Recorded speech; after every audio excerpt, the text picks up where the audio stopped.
Comme annoncé le 22 août dernier par la Nouvelle République via l'avis de décès publié par la famille de Gérard Leclerc, les obsèques du journaliste décédé le 15 août dernier dans le crash d'un avion de tourisme se sont déroulées dans la Vienne, près de Loudun. Son frère Julien Clerc était présent. Un peu plus d'une semaine après la mort brutale de Gérard Leclerc dans le crash d'un avion de tourisme qu'il pilotait et qui avait pour destination La Baule, les obsèques du journaliste décédé le 15 août dernier à l'âge de 71 ans se sont déroulées ce jeudi 24 août. Ces obsèques avaient été annoncées mardi dernier via un avis de décès publié par sa famille dans les pages de la Nouvelle République. Son épouse Julie, la voix emblématique de la grande époque d'Europe 1, ses 3 enfants, ses frères et sœurs, parmi lesquels le chanteur Julien Clerc, et l'ensemble de sa famille avaient ainsi fait savoir que les obsèques civiles de Gérard auraient lieu le jeudi 24 août 2023, à 16 h, au cimetière des Trois-Moutiers, près de Loudun. Le défunt journaliste vivait dans cette commune de la Vienne avec son épouse, ville dont son père avait longtemps été le maire et où il avait lui-même siégé au conseil municipal. Julien Clerc, fidèle confident de son demi-frère, il n'avait pas la même mère, a fait le déplacement en Vienne pour cet ultime adieu.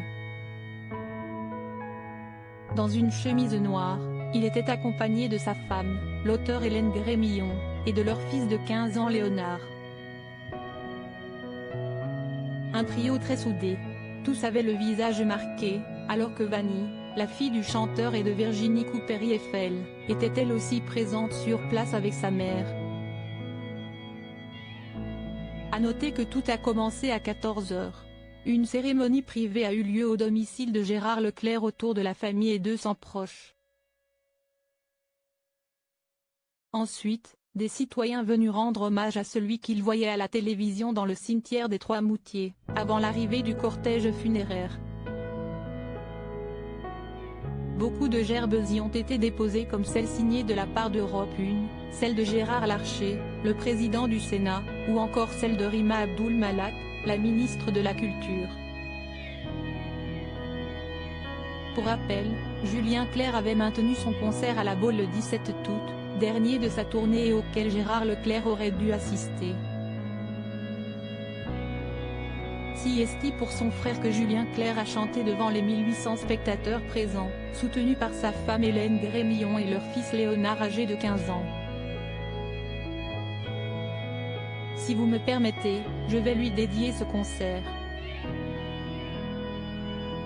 Je vais chanter pour dire à mon frère que je l'aimais.